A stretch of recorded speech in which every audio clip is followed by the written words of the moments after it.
What's up everyone, Fred Nielsen here, and this video is going to be a comparison between the iPod Touch and the HTC HD2. This is going to cover the specs, it's going to cover operating system, apps, well, keyboards, speed, web browsing, everything that you can actually think of. So this is going to be a pretty basic comparison between each of the things. I could probably make a pretty long video about all of them, but let's keep it simple. So let's start with some of the specs. The HD2 runs a 1 GHz processor, while the iPod Touch runs a 256 MHz processor. So it is a lot faster, and let's compare this to the higher end iPod Touches and the iPhone. The iPhone runs a 516 megahertz processor, so it's about twice as fast on the HD2. The HD2 has a 4.3 capacitive touchscreen, and the iPod Touch has a 3.5 inch capacitive touchscreen. The HD2 is running Windows Mobile 6.5. The iPod Touch is running iPhone OS 3.1.1. 0.2, and yeah, that's about it that I want to go through right now. Excuse me. So let's get started with the video. So let's slide to unlock both devices, and let's not really go through the unlock screens right now. Okay, so you have a home screen. Oh yeah, it's also going to be covering customizability. Okay, so on the iPod Touch we have a pretty simple looking interface. With basically just icons, and let's start with the customizability. The only way you can customize this is by really just moving around the icons. You can click the X or press the X if you want to delete the app, but it's really not that customizable on it. However, on the HD2 you can customize the background, the icons you have here, the weather animations. I'll show them to you right now. As you can see here, we have some clouds coming in as an animation, which is pretty cool. I think you can take that off. You can customize really what's on your home screen and the order of these icons, basically like the iPod Touch, only these are the icons you have right here. Okay, next thing is going to be web browsing, as that I found that to be something really important. So the iPod Touch runs Safari, and the HD2 runs Opera Mobile. So Opera Mobile and the iPod Touch are both going to launch a previous session. The Opera Mobile is a little slow sometimes, unfortunately. So let's actually just start launching a basic website that we will visit once in a while, so that you basically get an idea of how fast it's going to load on a site you visit regularly.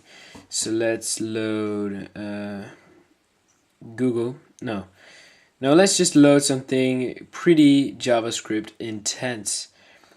And as you may know, I like Techno Buffalo as it has a lot of content, and it doesn't have a mobile site like CNET, which can be quite annoying. So this is here. Oh, okay. And let's do the same thing on the iPod Touch.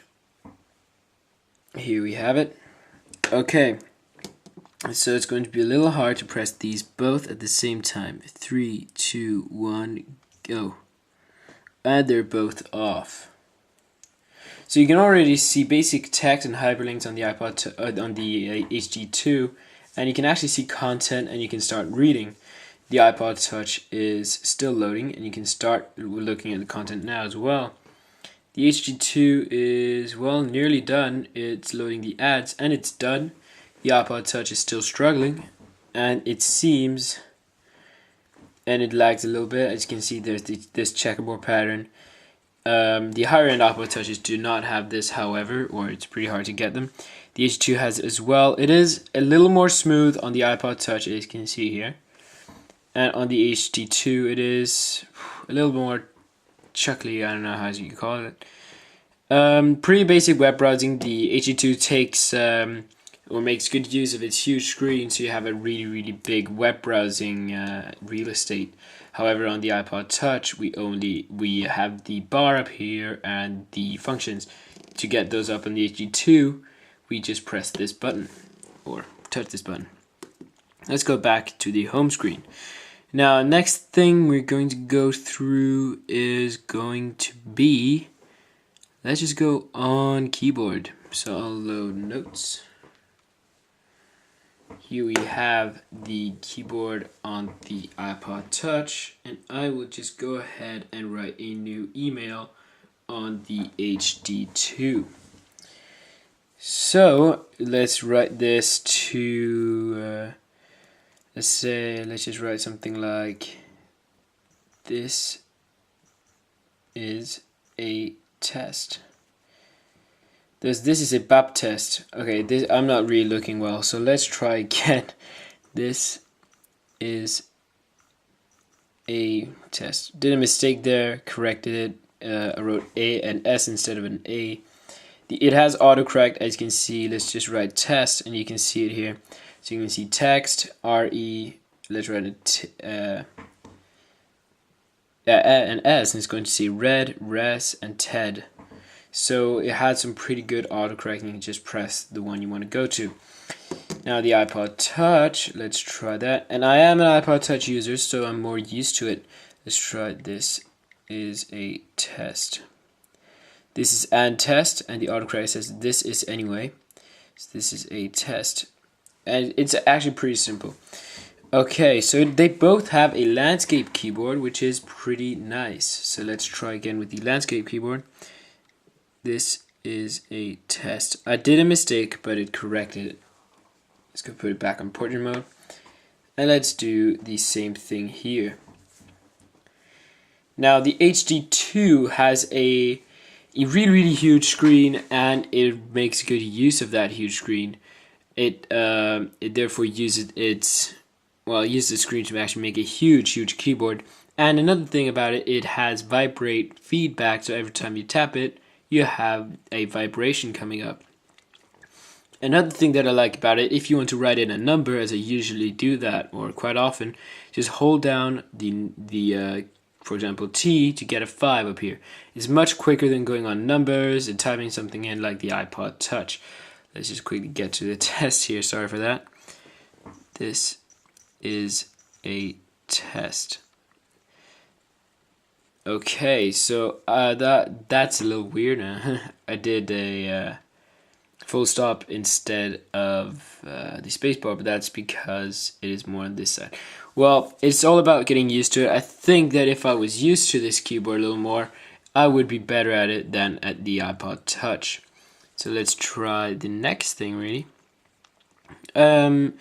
So actually, the HD2, let's talk about apps now. The HD2, it comes packed with tons of apps, as you can see. This is just the app catalog it comes with, and also has a file explorer. However, the iPod Touch does not have all that. What it does have is it comes with the applications calendar, photos, contacts, YouTube stocks, maps, weather, voice memos, notes, clock, calculator, settings, iTunes, App Store, music, Safari, mail, and videos. And that's about it. Now the HD2 comes with all this. However, the iPod Touch has the App Store, and well, the HD2 has as well, but the App Store is not nearly as packed as that on the iPod Touch. It has about 100,000 applications. A lot of them are not really useless in my opinion. Only something like, I don't know, a few thousand maximum can actually be used for something. The rest just, well, got approved. So the next thing we are going to go through is, I have no idea actually what to take now. Let's go on calendar? No. Photos and videos. Actually, this is actually something really important. The HD2 has this really good card-looking interface. I don't know how to call it, but it's actually really nice. To go through the photos and videos that you have, you just go through them like this. And there's a pretty quick link to the camera and video camera. The iPod Touch has photos and videos. You can just tap them and you'll be able to go into a big library. So I have a huge collection of failed pictures, and what you basically do is you just go through them like this, and just go through them like this. And you can also put them in landscape mode. And on the HD2, you can also put it on landscape and go through them like this.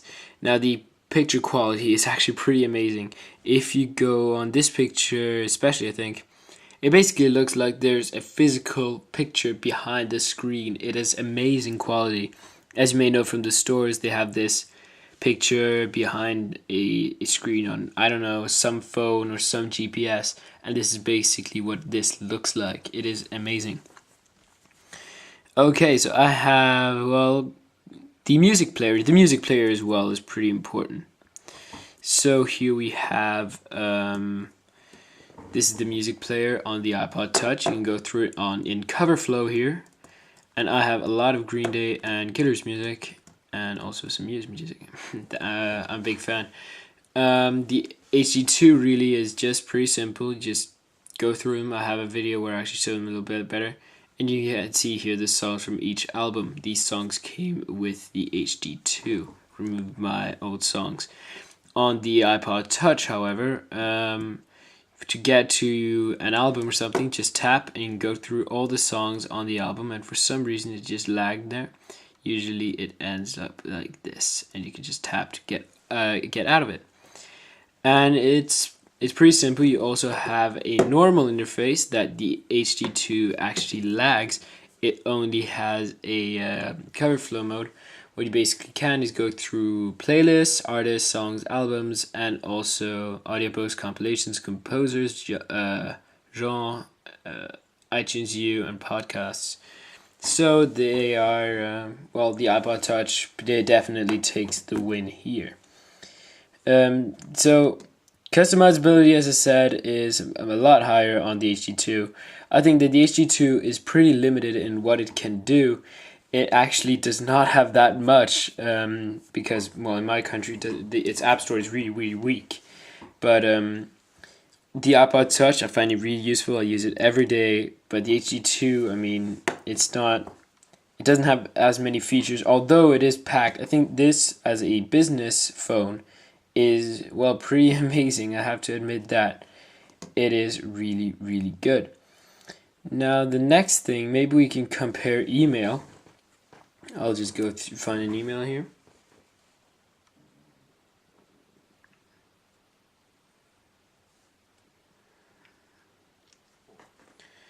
I'll try to find one right now.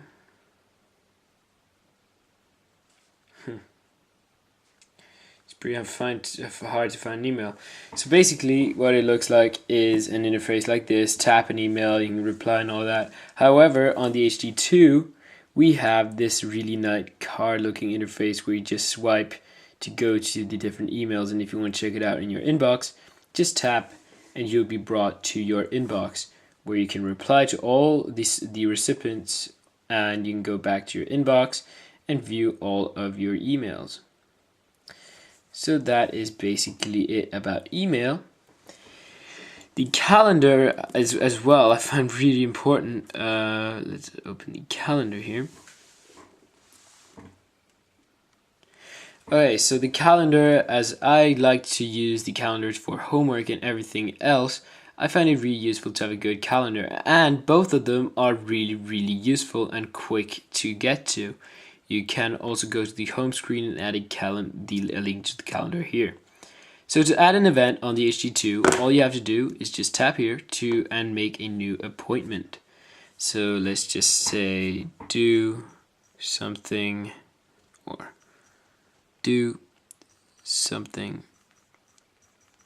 cool. Location anywhere.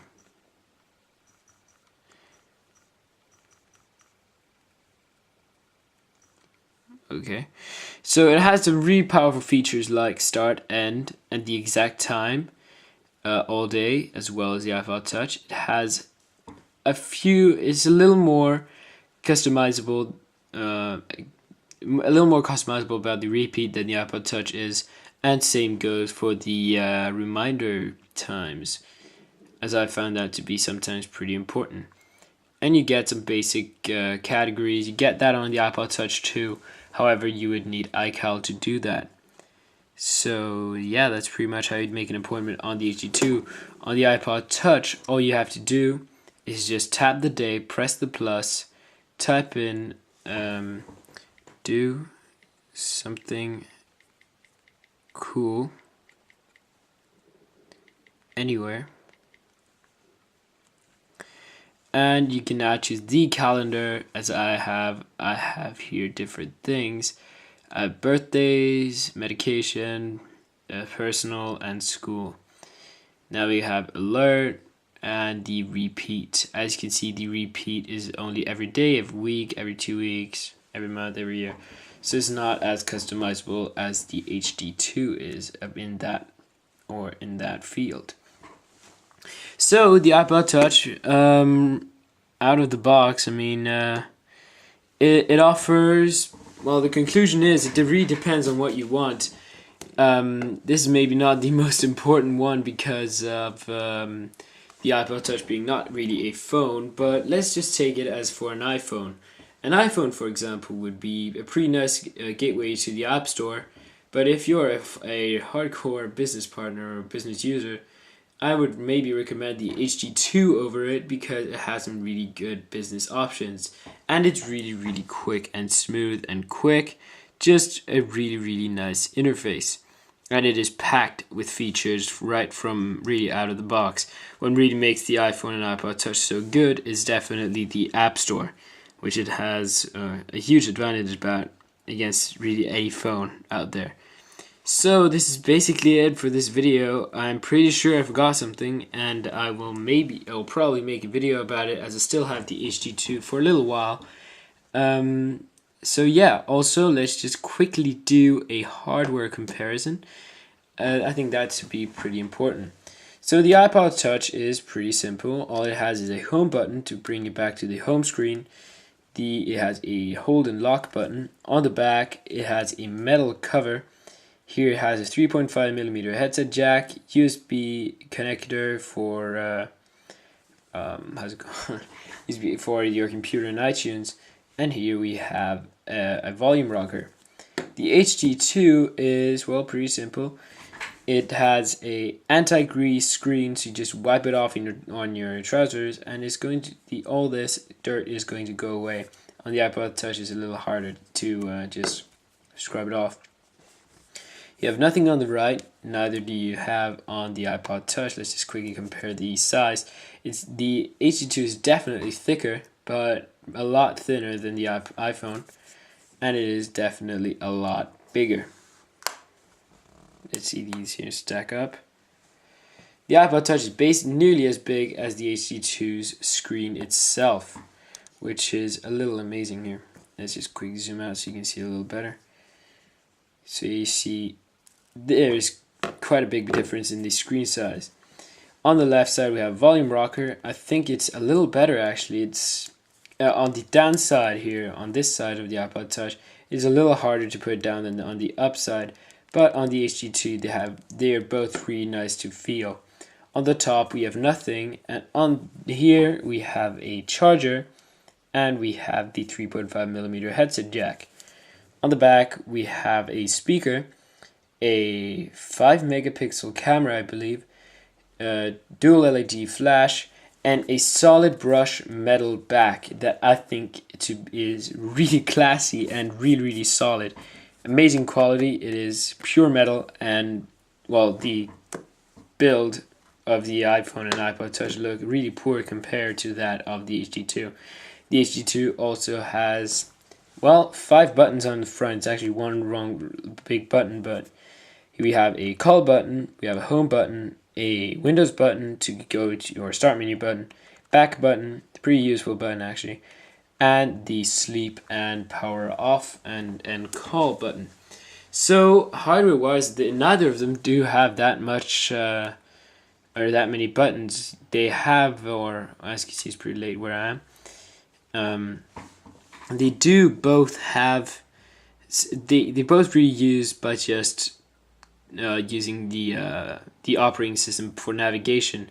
But if you want to navigate with the HD2, you can also use its home button and its back button. But the back button is really good too, and the Windows button is as well. I also find the end call button to be the lock button really, really good. a lot of times I see button here. I find it to be really good as it actually helps, or is quicker than just doing something down here and then you just have to go up here. It's much faster to just go down there, you know. Okay, so you basically get the drift of how this whole thing works. I find these, well, let's just call the iPod Touch a phone for right now.